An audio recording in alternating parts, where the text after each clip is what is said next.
Dear friends, welcome to Vashishtha Academy channel. आज हम सीखने वाले हैं क्लास 10th CBSE का जो चैप्टर नंबर 2 है, उसमें जो पोयम है द टाइगर इन द जू। ये पोयम बहुत ही इंटरेस्टिंग है और एनिमल्स के लिए, एनिमल्स की फ्रीडम से रिलेटेड बात को समझाने के लिए लिखी हुई है। पोयम को स्टार्ट करने से पहले हम उसकी थीम समझ लेते हैं कि ये पोयम क्यों लिखी गई है, हमको इस पोयम से क्या समझना है। The poem moves from the zoo to the jungle. ये कविता है, पहले तो जू में चालू होती है, फिर कुछ हिस्सा उसका जंगल में बताया गया है, and back again to the zoo, और पोयम वापस जू में आ जाती है। Poem provides contrast in the mood and environment of tiger when he is in the जू।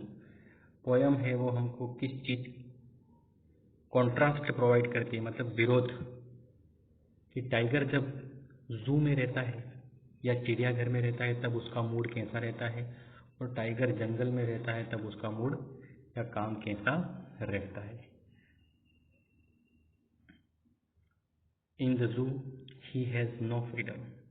जू में या चिड़ियाघर में जब शेर बंद रहता है, शेर क्या, जो टाइगर, बाघ, टाइगर का अर्थ होता है बाघ, जिसकी शरीर के ऊपर धारियां होती हैं। तो इन द जू ही हैज नो फ्रीडम। जू में उसको कोई फ्रीडम नहीं है टाइगर को। He is kept in a cemented cell behind the bar. और जू में टाइगर को एक सीमेंटेड सेल अर्थात सीमेंट से बनी हुई जो कोठरी होती है, जिसके आगे सलाखें होती हैं, जालियां होती हैं, ऐसे बार के पीछे बंद करके रखा रहता है, जिससे कि वो कहीं निकल के चला नहीं जाए या किसी पे हमला नहीं कर दे। तो ये पोयम की थीम है कि टाइगर या जो भी एनिमल है, टाइगर जो है वो जू में रहता है तो किस तरीके से रहता है और जंगल में किस तरीके से होना चाहिए। इसलिए एनिमल की फ्रीडम के बारे में ही ये लेसन है, ये पोयम उसके बारे में है। तो आइए स्टार्ट करते हैं पोयम को। The tiger, a tiger in a zoo. इस पोयम को जो लिखने वाले, इसके जो पोएट हैं वो लेस्ली नॉरिस हैं। He stalks in his vivid strips the few steps of his cage. He stalks in his vivid strips, वह अपनी शरीर के ऊपर जो धारियां हैं, विविध मतलब विभिन्न प्रकार की सजीव धारियां जो हैं, पट्टियां हैं शरीर पे, टाइगर के या बाघ के शरीर पे धारियां होती हैं, तो वह चलता है। बाघ अपने शरीर की धारियों के साथ अकड़ करके चलता है। The few steps of his cage, लेकिन वह कुछ कदम ही चलता है क्योंकि वह पिंजरे में चलता है। पिंजरे में कहीं जा नहीं सकता, इधर से उधर जाएगा, उधर से इधर आएगा, यही करेगा। On pads of velvet quite in his quiet rack. On pad of velvet, अपने उसके जो पैर हैं, हमेशा बिल्ली है, टाइगर है, उसके पैर जो होते हैं उसके नीचे का हिस्सा गद्दीदार होता है, इसलिए उसको यहाँ पे पैड शब्द काम में लिया गया। On the pad of velvet quite, तो शांति से चलता है। जो टाइगर है वो वहाँ पर शांति से चलता है, इसलिए क्वाइट शब्द काम में लिया है। वेलवेट मतलब कोमल कोमल उसके पैर के नीचे का हिस्सा होता है। पैड मतलब उसके पैर की जो गद्दीदार पैर हैं, तो गद्दीदार पंजों पर शांति से चलता है वो। इन हिज क्वाइट रैग, और रैग का मतलब गुस्सा होता है, वह शांति से और गुस्से में चलता है, लेकिन उसका गुस्सा जो है वो शांत है, क्योंकि वहाँ पर रहने के बाद वो कुछ कर तो सकता नहीं है, इसलिए शांत ही रहता है। उसके चेहरे के अंदर गुस्सा है, लेकिन वो शांति वाला गुस्सा है। तो टाइगर, अभी फर्स्ट स्टेंजा जो हमने पढ़ा उसमें लिखा है कि टाइगर है वो पिंजरे में बंद है और पिंजरे में इधर उधर चल रहा है। नेक्स्ट स्टेंजा देखते हैं। He should B lurking in shadow. He should B lurking in shadow, वह छुपा हुआ होना चाहिए था किसी अंधेरे में या परछाई में। मतलब यह सीन जो है, दूसरा वाला जो स्टेंजा है वो जंगल की बात कर रहा है कि टाइगर इस जो जेल है या केज है, पिंजरा है, उसमें नहीं होना चाहिए था और टाइगर कहाँ होना चाहिए था? जंगल में होना चाहिए था। जंगल में क्या करता? कहीं पे लर्किंग मतलब होता है छुपा हुआ होना, हाइडिंग इसका अर्थ होता है। आगे हम जो समरी इसकी पढ़ेंगे सारी इसमें, उसमें आपको सारा पढ़ने मिलेगा। आराम से हमें साथ बने रहिए और लास्ट में समरी भी इसमें से पढ़ेंगे, फिर बाद में स्क्रीनशॉट लेकर इसको नोट कर लीजिएगा कॉपी में।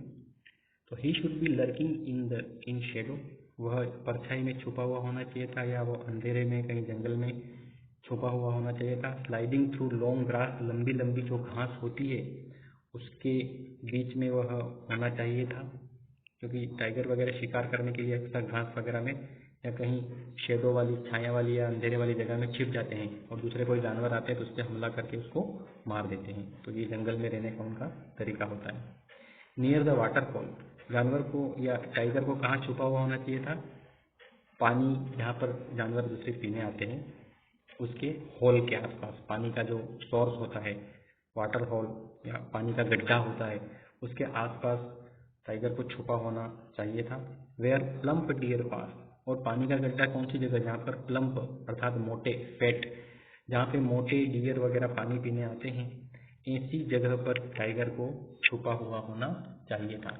जबकि यह टाइगर पहले वाले स्टेंजा में कहाँ बताया गया है?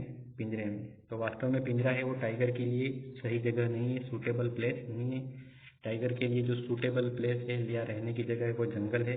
जंगल में ही टाइगर अच्छा लगता है। तो टाइगर को कहाँ छुपा हुआ होना चाहिए था? जंगल में, ऐसी जगह जहाँ पर कोई जानवर पानी पीने आते हैं और वहाँ से गुजरते हैं, ऐसी जगह पर लंबी लंबी घास हो कहीं, ऐसी जगह पर टाइगर को रहना चाहिए था। जबकि टाइगर है वो पिंजरे में बंद है। तो दूसरा स्टेंजा है वो टाइगर को जंगल में होने पर कैसा होता है ये शो कर रहा है।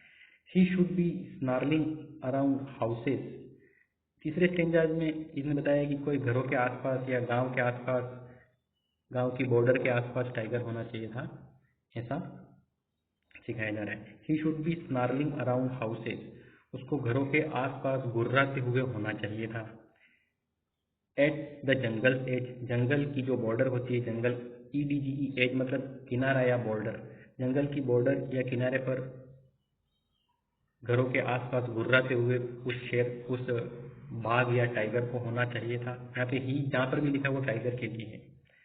बारिंग हिज वाइट फैंक्स, उसके जो सफ़ेद रंग के नुकीले फैंक्स, दांतों के लिए आया है, तो सफ़ेद रंग के नुकीले उसके जो दांत है उसको दिखाते हुए वहाँ पर गुर्राते हुए होना चाहिए था tiger.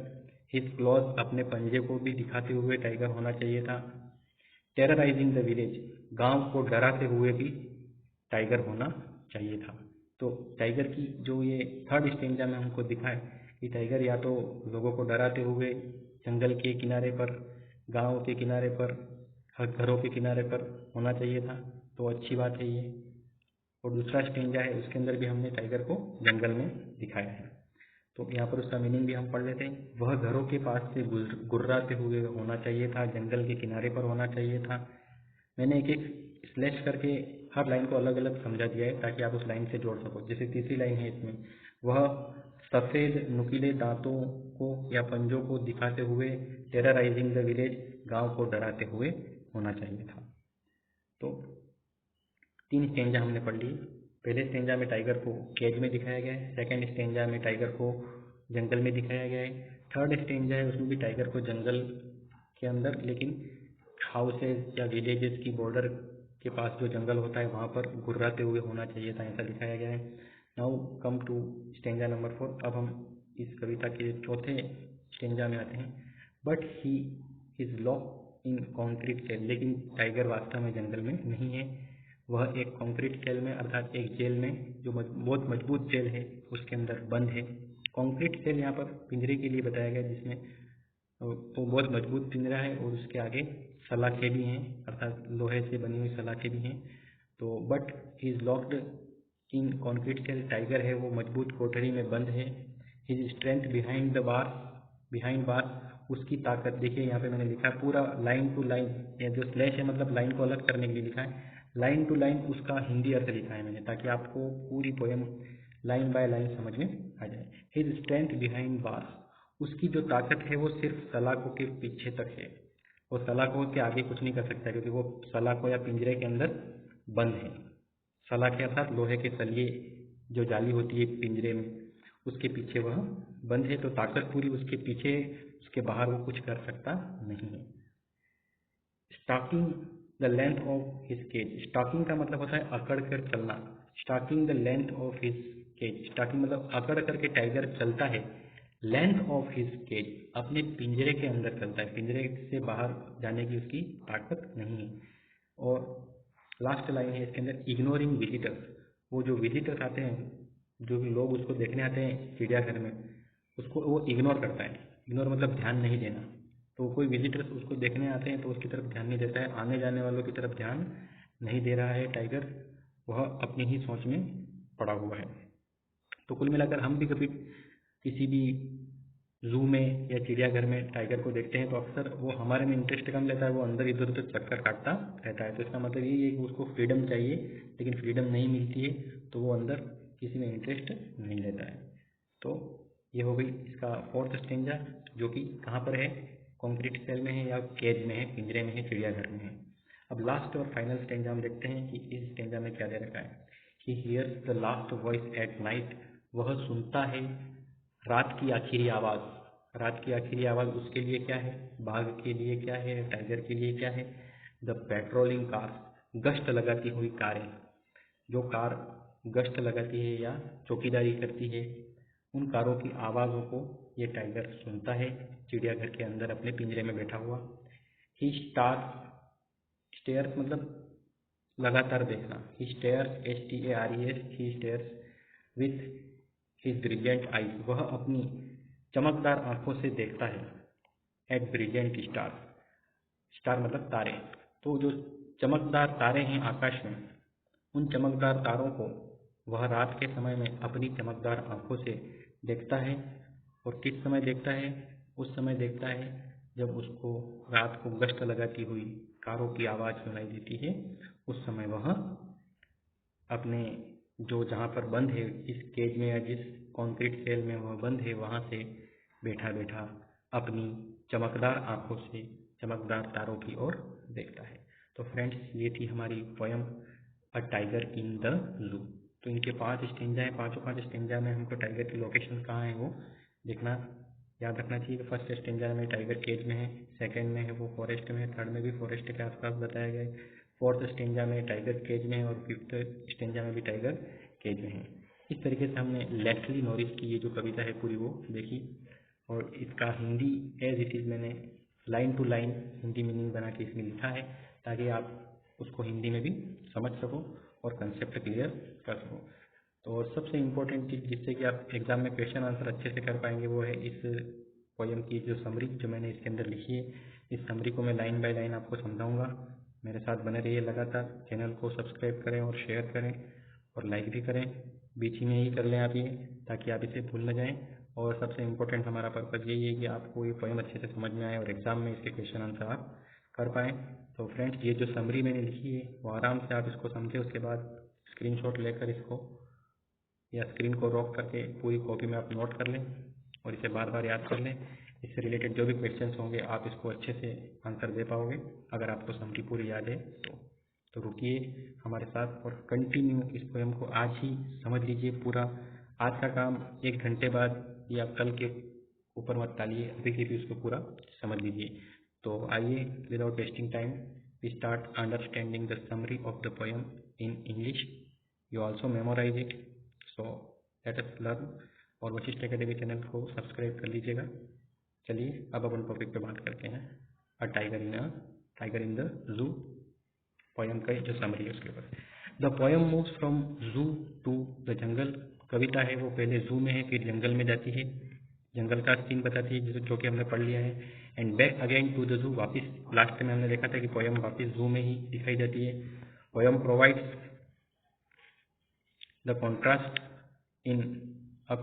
In mood and environment of tiger, tiger के मूड के अंदर जो विरोध है, जब वो पिंजरे में रहता है तो मूड अलग है, पिंजरे से बाहर है तो टाइगर का मूड अलग है, इस बात को शो करती है। When he is in the जू and a tiger when he is in the forest, tiger जू में होता है तो क्या एक्टिविटी करता है और टाइगर जब फॉरेस्ट में होता है तो क्या एक्टिविटी करता है, इन दोनों चीज़ों के बारे में इस पोएम में समझाया गया है। इन द जू ही हैज़ नो फ्रीडम, जू में टाइगर को कोई आज़ादी नहीं है। He is kept in cemented cell behind the bar, और जू के अंदर उसको सीमेंटेड सेल अर्थात जेल है, वो सीमेंट या कंक्रीट से बनी हुई जो जेल है उस जेल के अंदर उसको रखा हुआ है। बिहाइंड द बार मतलब जालियाँ, सलिए वगैरह होती है, एक हिस्सा खुला हुआ रहता है, एक दो हिस्से उसके, तो उन सलियों के पीछे टाइगर अंदर बंद किया हुआ रहता है। तो ये टाइगर की लोकेशन और इस पोएम की जो थीम है वो हमको पहले पैराग्राफ में समझने मिल जाती है। अब हम एक एक स्टेंजा को पैराग्राफ वाइज समरी जो बनाई है उसको पढ़ते हैं। A tiger walks with proud in his bright या कलरफुल स्ट्रिप्स, टाइगर के शरीर के ऊपर जो धारियाँ होती हैं वो धारियाँ हमको दिखाई देती हैं, और टाइगर है वो बहुत ही प्राउड के साथ में। पोएम में एक लाइन में एक वर्ड स्टाक STALKS ये दे रखा है। स्टाक का मतलब होता है वॉक विथ प्राउड, बड़े गर्व के साथ टाइगर अपने पिंजरे के अंदर चलता है इधर से उधर। He walks on pad of velvet, वह अपने गद्दीदार पंजों पे चलता है। अ फ्यू स्टेप्स, कुछ ही कदम चल पाता है। Because he is locked in a cage, क्योंकि वह पिंजरे में बंद है। टाइगर कुछ ही कदम क्यों चलता है, क्योंकि पिंजरे में बंद है, कहाँ जाएगा वो चल के, इधर से उधर जाएगा, उधर से इधर आएगा, ऐसे ही करेगा।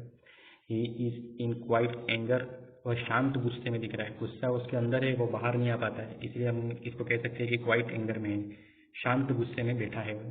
Because he can not do anything there, क्योंकि वहाँ पर वो कुछ कर नहीं सकता, अपने गुस्से से किसी का शिकार नहीं कर सकता है, अंदर ही रह सकता है। A cage is not a suitable place for a tiger, इसलिए कुल मिलाकर हम ये कह सकते हैं कि टाइगर के लिए पिंजरा है वो एक सूटेबल जगह नहीं है, अच्छी जगह नहीं है, उसके लिए उपयुक्त जगह नहीं है, वो रहने की जगह नहीं है। His actual residence is jungle, tiger का वास्तविक जो रेजिडेंस है वो तो जंगल है। अब हम अगले स्टेंजा की तरफ बढ़ रहे हैं जो कि जंगल में बताया जाएगा। स्टेंजा नंबर 2 है ये, जो हमने भी पोएम में देखा है। स्टेंजा नंबर 2 जो ये स्टेंजा है इसकी बात करें, ही should B lurking in the shadow. तो स्टेंजा वाइज मैंने पूरी इसकी समरी लिखी है। हिज एक्चुअल रेजिडेंस इज जंगल, उसका वास्तविक स्थान या रहने की जगह वो जंगल होता है या फॉरेस्ट होता है। इन forest he should B lurking मतलब हाइडिंग, लर्किंग का अर्थ होता है हाइडिंग, छुपा हुआ होना। इन शेडो, जंगल में वह किसी अंधेरे में या किसी चीज की छाया में छुपा हुआ होता है। स्लाइडिंग थ्रू लॉन्ग ग्रास, लंबी घास के बीच में छुप कर जाता हुआ होता है। नियर द वाटर होल, पानी जहाँ पर जानवर पीते हैं उसके आसपास छिपा हुआ होता है टाइगर। वेयर प्लम्प, प्लम्प का अर्थ होता है फैट, जहाँ पर प्लम्प डियर जो होते हैं पास होते हैं, वहाँ से गुजरते हैं। जहाँ पे मोटे मोटे डियर होते हैं वो पानी पीने के लिए आते हैं या वहाँ से गुजरते हैं। ऐसी कहीं घास के पीछे या कहीं अंधेरे में छाया में छुपा हुआ होता है tiger. He hides himself in darkness to catch his prey, वास्तव में वो अंधकार किसी पानी पीने की जगह पर या डार्कनेस में या किसी शेडो में या घास के बीच में छुप कर क्यों बैठता है?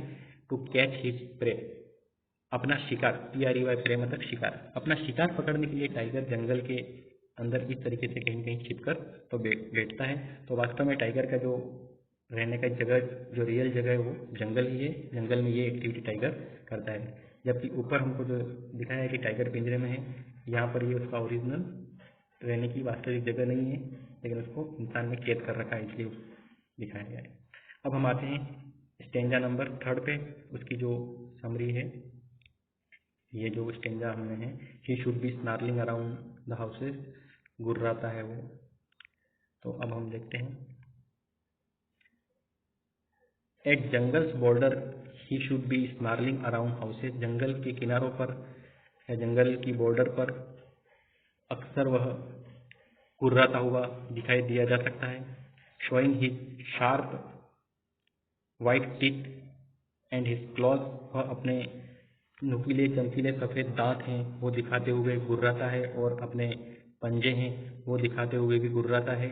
शहरों या घरों के आसपास गुर्राते हुए, जंगल की बॉर्डर और घरों जहाँ पे घर हैं, जंगल की बॉर्डर के आसपास जहाँ घर हैं वहाँ पे गुर्राते हुए आवाज़ उसकी सुनाई दी जा सकती है।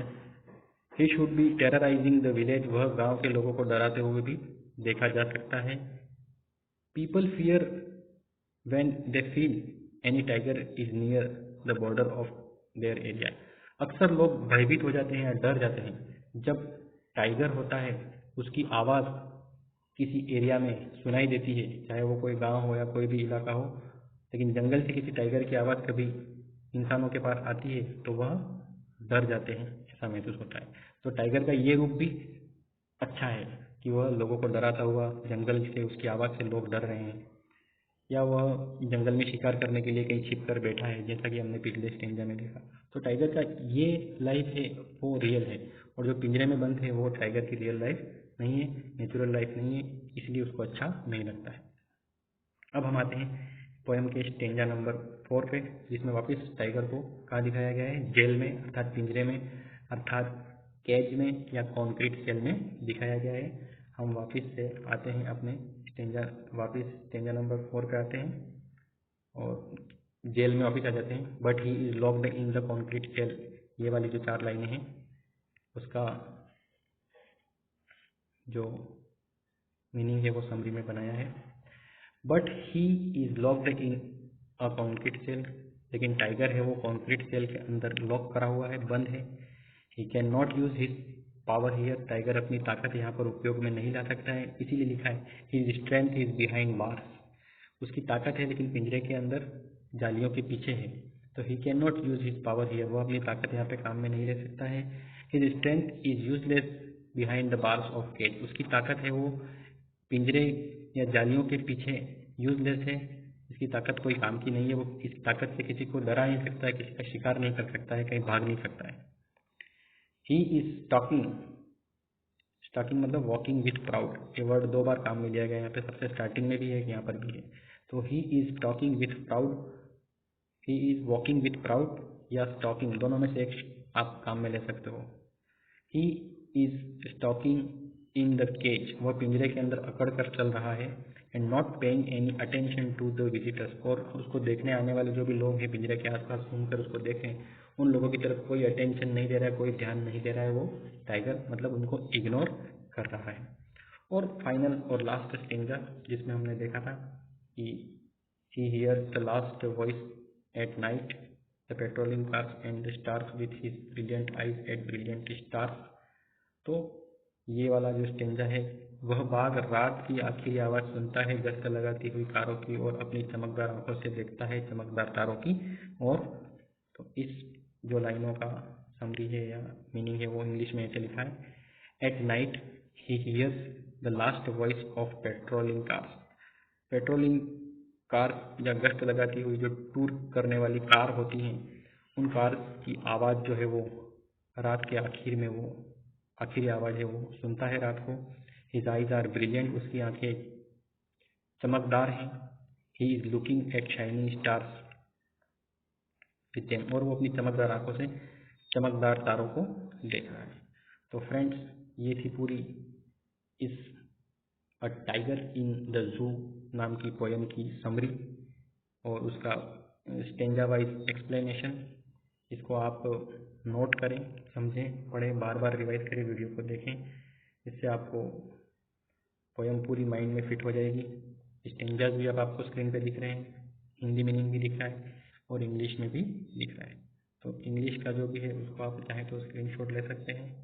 इस तरीके से मैं स्क्रीन आपके लिए थोड़ी बड़ी कर देता हूँ, 3 तो इसमें आ गए। इसको रोक कर आप स्क्रीनशॉट ले सकते हैं या रोक करके कॉपी में नोट भी कर सकते हैं।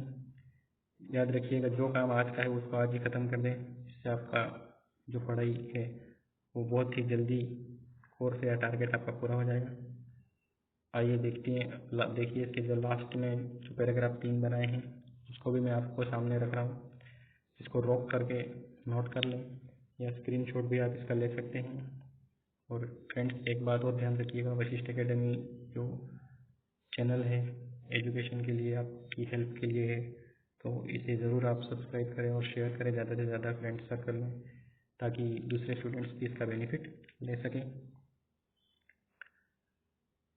तो आपने इसको नोट कर ही लिया होगा, ये इसका हिंदी मतलब है, जो एक एक लाइन का हिंदी मीनिंग यहाँ पे बना के लिखा है, लाइन वाइज है। जैसे कैसे समझेंगे आप, ही स्टॉक इन हिज विविध स्ट्रिप्स, वह बाघ अपने शरीर की सजीव धारियों के साथ अकड़ कर चलता है, ये मतलब हो गया। दूसरा, the few steps of his cage, कुछ कदम अपने पिंजरे में, on pads of velvet quiet, अपने गद्दीदार पंजों पर शांत, इन हिज क्वाइट रैग, उसके शांत गुस्से में। तो शांत गुस्से में अपने गद्दीदार पंजों पर शांत भाव से कुछ कदम पिंजरे में वह सजीव धारियों वाला बाघ अकड़ कर चलता है। इस तरीके से ये पोयम जो है उसका हमने हिंदी में भी अनुवाद कर लिया है और हर लाइन को स्लैश से अलग कर रखा है टेढ़ी लाइन तिरछी लाइन से, जिससे कि आप लाइन बाय लाइन इसका मतलब समझ जाएं। जैसे अगली लाइन है, he should B lurking in shadow, वह छुपा हुआ होना चाहिए था किसी शेडो में, किसी की परछाई में या किसी अंधेरी जगह पर छुपा हुआ होना चाहिए था। ये पहली लाइन होगी। दूसरी line, sliding through long grass, लंबी घास के बीच सरकता हुआ, स्लाइडिंग मतलब सरकता हुआ, नियर द वाटर होल, पानी के गड्ढे के पास, वेयर प्लम्प डियर पास, जहाँ पर मोटे हिरण गुजरते हैं।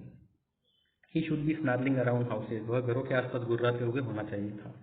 एट द जंगल एज, जंगल के किनारे पर, baring his white fangs his claws, अपने नुकीले दांतों को और पंजों को दिखाते हुए। टेरराइजिंग विलेज, गांव को डराते हुए। But he is locked in concrete cell, लेकिन वह मजबूत कोठरी में बंद है। हिज स्ट्रेंथ बिहाइंड बार्स, उसकी ताकत सलाखों के पीछे है। Stalking the length of his cage, वह पिंजरे के अंदर पिंजरे की लंबाई तक अकड़कर चल रहा है। इग्नोरिंग विजिटर्स, आने वालों की तरफ ध्यान नहीं दे रहा है। He hears the last voice at night, बाघ या वह रात की आखिरी आवाज सुनता है। द पेट्रोलिंग कार, गश्त लगाती हुई कारों की। He stares with his brilliant eyes, वह अपनी चमकदार आंखों से देखता है। एट ब्रिलियंट स्टार, चमकदार तारों को। इसके जो पोएट हैं, कवि हैं, वो लेस्ली नॉरिस हैं। तो फ्रेंड्स, इस तरीके से हमने पोएम का हिंदी मीनिंग देख लिया है, माइंड में पोएम फिट हो गई है। उसके बाद आपकी यही ड्यूटी है कि आप इसकी समरी जो इंग्लिश में दे रखी है उसको अच्छे से नोट कर लें और पढ़ लें और फिर लिख लें। आपके सेटिस्फेक्शन के लिए इसकी समरी को मैं एक बार इंग्लिश में पढ़ के बता देता हूँ। इसके अंदर मैं ट्रांसलेशन नहीं करूँगा, ताकि आप इसको बार बार सुनकर याद भी कर सकें। The poem moves from zoo to the jungle and back again to the zoo. Poem provides a contrast in the mood and environment of a tiger when he is in the zoo and a tiger when he is in the forest. In the zoo, he has no freedom. He is kept in a cemented cell behind the bars. Tiger walks with pride in his vivid or bright or colorful strips. He walks on pad of velvet a few steps because he is locked in a cage. He is in quiet anger because he cannot do anything there. A cage is not a suitable place for a tiger. His actual residence is jungle. In the forest he should be lurking or hiding in the shadow, sliding through long grass near the water hole, where plump or fat deer pass. He hides himself in darkness to catch his prey. At the jungle's border, he should be snarling around houses, showing his sharp white teeth and his claws. He should be terrorizing the village. People fear when they feel any tiger is near the border of their area. But he is locked in a concrete cell. He cannot use his power here. His strength is useless behind the bars of a cage. He is talking, or we can say walking with pride in the cage and not paying any attention to the visitors. At night, he hears the last voice of patrolling cars. His eyes are brilliant. He is looking at shining stars with them. So friends, this was the explanation of A Tiger in the Zoo by Vasisht Academy. So it is enough for today. Take care, goodbye, and thank you for watching this video.